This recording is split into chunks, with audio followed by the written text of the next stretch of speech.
Road का मसला है। यहाँ पे ना ही तो वहाँ पे कोई पानी डाल रहा है, इतनी डस्ट खा रहे हैं। गाड़ी वाले कुछ किराया ज़्यादा ले रहे हैं, कुछ यहाँ पे गवर्नमेंट की SOP हमें दी गई है, तहसीलदार साहब की तरफ से भी हमें कहा गया है कि इतनी सवारी लोड की जाए जो भी है, लेकिन उसको फॉलो नहीं किया जा रहा है। मैं यहाँ पे सबसे लूट इन्होंने यहाँ के ऑटो वालों ने मचाई है, जो ऑटो चलते हैं बनी से सरथली के एरिया में। हार्डली 3 किलोमीटर का एरिया है और बिल्कुल तारकोल पड़ा हुआ है। कितना किराया ले रहे हैं? 20 रुपये किराया ले रहे हैं। यहाँ तक एक्शन साहब को फ़ोन किया, AW साहब को फ़ोन किया। यहाँ पे हमारे जो भंडार फीटर है उसके इंचार्ज जो भी हैं, हमारे जो JE इंचार्ज हैं यहाँ के, ना तो वो ढंग से ना जो हमारे लाइनमैन हैं उनसे ना पोल पे चढ़ा जाता है। कम से कम उनकी एज जो इस वक्त 50+ होने जा रही है।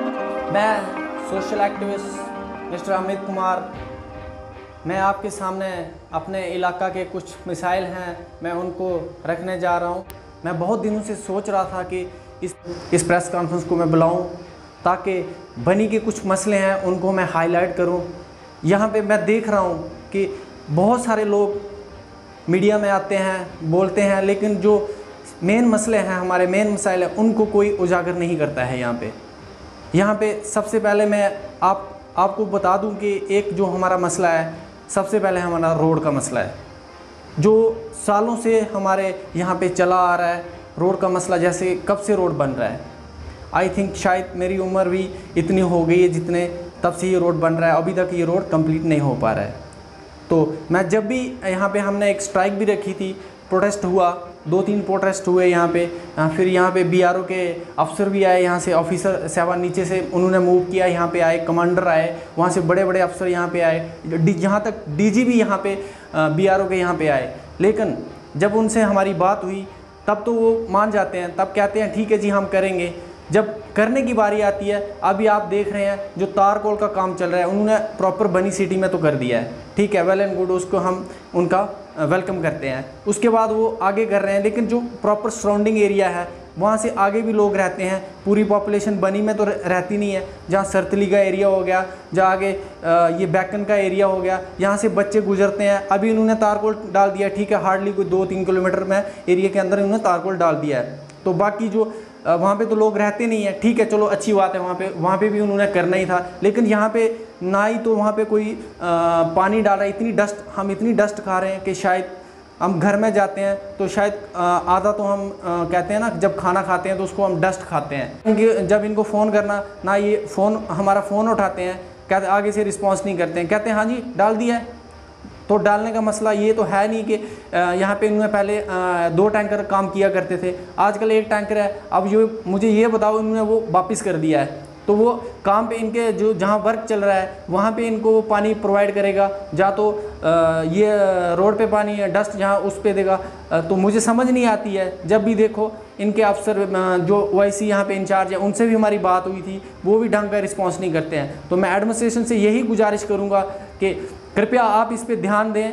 मैंने बहुत बार आपके जब यहाँ पे पहले SDM साहब रहते थे, उनके पास भी हम गए, हमने तहसीलदार साहब को भी सुनाया कि ऐसे ऐसे बात है, इस मसले को हल किया जाए। तब हमने बनी में भी प्रोटेस्ट किया, वहाँ पे भी आए, लेकिन फिर भी हमारे जो है मसले हल नहीं हो पा रहे हैं। मुझे समझ नहीं आ रही है हमारी एडमिनिस्ट्रेशन क्या करवा रही है।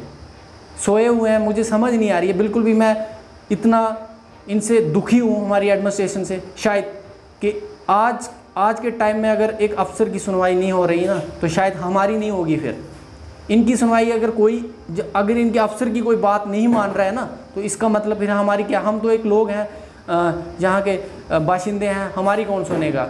जहाँ की तहसीलदार की ना कोई सुन पा रहा है, ना ही कोई SDM की सुन पा रहा है, ना कोई SHO साहब की सुन पा रहा है। तो आई थिंक फिर अपनी मनमानी कर रहे हैं, तो शायद इनके बारे में फिर सोचना पड़ेगा। आज मैं प्रेस रिलीज़ कर रहा हूँ, यहाँ पे प्रेस कॉन्फ्रेंस इनके लिए स्पेशली कर रहा हूँ। मेरी इनके लिए एक वार्निंग है, अगर ये सुधरते हैं तो ठीक है, नहीं सुधरेंगे तो इनके लिए फिर आगे के लिए जो भी होगा, मैं BRO के लिए ख़ास चेतावनी दे रहा हूँ कि फिर आगे हम यहाँ पे एक बहुत बड़ा प्रोटेस्ट करेंगे। फिर BRO, इसकी जिम्मेदार BRO होगी और उसके जिम्मेदार फिर बनी एडमिनिस्ट्रेशन होगी। दूसरा, यहाँ पे एक मसला और मैं हाईलाइट करूँगा। सबसे पहले मैं आपको बता दूँ कि यहाँ पे कुछ जो हैं गाड़ी वाले कुछ किराया ज़्यादा ले रहे हैं, कुछ यहाँ पे गवर्नमेंट की SOP हमें दी गई हैं, तहसीलदार साहब की तरफ से भी हमें कहा गया है कि इतनी सवारियाँ लोड की जाए, जो भी है, लेकिन उसको फॉलो नहीं किया जा रहा है। मैं यहाँ पे सबसे लूट इन्होंने यहाँ के ऑटो वालों ने मचाई है, जो ऑटो चलते हैं बनी से सरथली के एरिया में। हार्डली 3 किलोमीटर का एरिया है और बिल्कुल तारपोल पड़ा हुआ है। कितना किराया ले रहे हैं? 20 रुपये किराया ले रहे हैं। और कितना उसमें पैसेंजर लोड कर रहे हैं? कम से कम वहाँ पे वो 10-11 पैसेंजर लोड कर रहे हैं। जो उनको पीछे से जो उनको SOP दी गई है, उनको कहा गया है कि आप 3 सवारियाँ लोड करिए और जो किराया आपका 20 रुपये बनता है उसको लीजिए, लेकिन नहीं, वो मनमानी कर रहे हैं। और अभी तो शायद हमारे गवर्नमेंट की तरफ से जो स्कूल का ऑर्डर भी है उनको भी खोलने का दिया गया है, तो बच्चों से किराया मांगते हैं 20 रुपये। मुझे बताएंगे जो घर से गरीब बच्चे हैं वो डेली अगर 100 रुपये में किराया ही देंगे तो वो बताओ क्या पढ़ेंगे? उनके घर वाले जो घर से गरीब है वो क्या देंगे? लेकिन इनके पास हमने एक पहले भी मेमोरेंडम में हमने इनको दिया था बनी में, लेकिन शायद उन्होंने ध्यान नहीं दिया है। शायद मैं फिर से उनके नॉलेज में बनी एडमिनिस्ट्रेशन को ये नॉलेज में बात डालना चाहूँगा कि आप प्लीज़ इस पर फोकस करिए, थोड़ा ध्यान रखिए। बाकी जो रहे हैं टैक्सी वाले हैं उनकी भी शिकायत है। यहाँ पे मैक्सिमम पर्सनल गाड़ी चल रही हैं। जो बेरोज़गार लड़के हैं जिन्होंने अपनी गाड़ी ली है, उनके पास परमिट पड़ा हुआ है ऑल J&K रूट या ऑल इंडिया स्टेट परमिट या ऑल इंडिया रूट उनके पास पड़ा हुआ है, लेकिन उनकी भी यहाँ पे जितने भी लोग हैं, जैसे एजुकेशन डिपार्टमेंट हो गया, या जिन्होंने जो मैक्सिमम गवर्नमेंट के एम्प्लॉइज़ हैं जो कि सवारियाँ ढोने का काम करते हैं, उन्होंने लॉकडाउन में भी यही काम किया, तो टैक्सी वाले बिल्कुल परेशान हैं। और जितनी भी गाड़ी चल रही है यहाँ पे पर्सनल गाड़ी चल रही है। और मैंने यहाँ पे 5-6 बार हमने SDM साहब को भी यहाँ पे हमने इन्फॉर्म किया, तहसीलदार साहब को भी इन्फॉर्म किया, बनी थाने में भी हमने इन्फॉर्म किया था, RTO कठुआ के पास भी हम गए थे। मेरे पास वो एप्लीकेशन सारी पड़ी हुई हैं जो हमने वहाँ पे उनके पास दी हुई हैं। तो मेरा यही एक बहुत बड़ा मसला है ये बनी का, लेकिन इसको हल नहीं कर रहे। लोग कंप्लेन कर रहे हैं कि हम किराया ज़्यादा ले रहे हैं, लेकिन जो उन्होंने SOP हमें दी है हम उसको फॉलो कर रहे हैं। जितनी सवारियाँ हमें बताई गई हम उसको प्रॉपर्ली तरीके से हैंडल कर रहे हैं। तीसरा मसला जो हमारा था आज का प्रेस कॉन्फ्रेंस बुलाने का, जो कि बिजली डिपार्टमेंट PDD डिपार्टमेंट का, मैं कब से इस चीज़ को हाईलाइट कर रहा हूँ, लेकिन इस चीज़ पे अभी तक कोई भी फोकस नहीं किया गया है।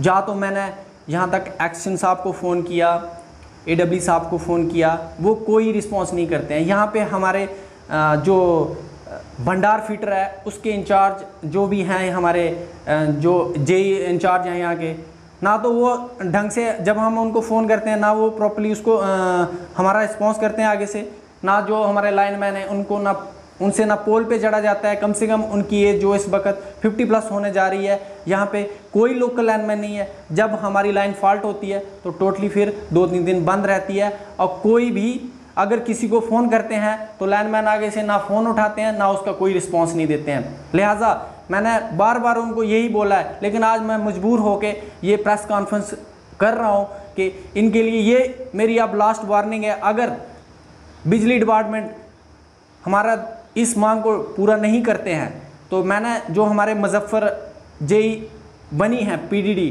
तो मैं उनके लिए यहाँ पे स्पेशल डिमांड करूँगा कि उनको ये इंचार्ज भंडार फीडर का भी उनको ही दिया जाए, ताकि वो इस इलाका को अच्छी तरह से चला सकें। और हमारे जो जितने भी इलाके हैं वो बंद रहते हैं, जैसे बनी में उन्होंने काम किया है, तो मैं चाहूँगा कि वो ऐसा ही काम हमारे भंडार फीडर पे भी करें। और लोकल लाइनमैन यहाँ से मैंने बहुत बार डिमांड की कि उनको लगाया जाए, और तब हमारे जो है मसले हल होंगे। जब तक यहाँ पे होनहार लड़के जो काम करते हैं उनको यहाँ से पहले उन्हीं के पास चार्ज था, अब उनको यहाँ से हटा दिया गया है, और उनके जो उल्ट जो है वो दूसरे बंदे को यहाँ पे चार्ज दिया गया है।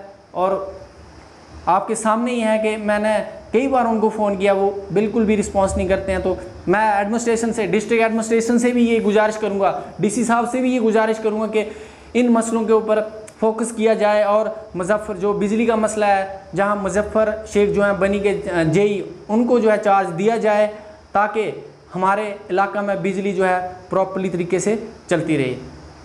जय हिंद, जय भारत। ये मेरा आज का मसला था जो मैंने आपके साथ यहाँ पे सामने रखा। और आप मीडिया का भी बहुत बहुत आभारी, जो जिन्होंने मुझे आपने इतना समय दिया, बहुत बहुत शुक्रिया। जय हिंद।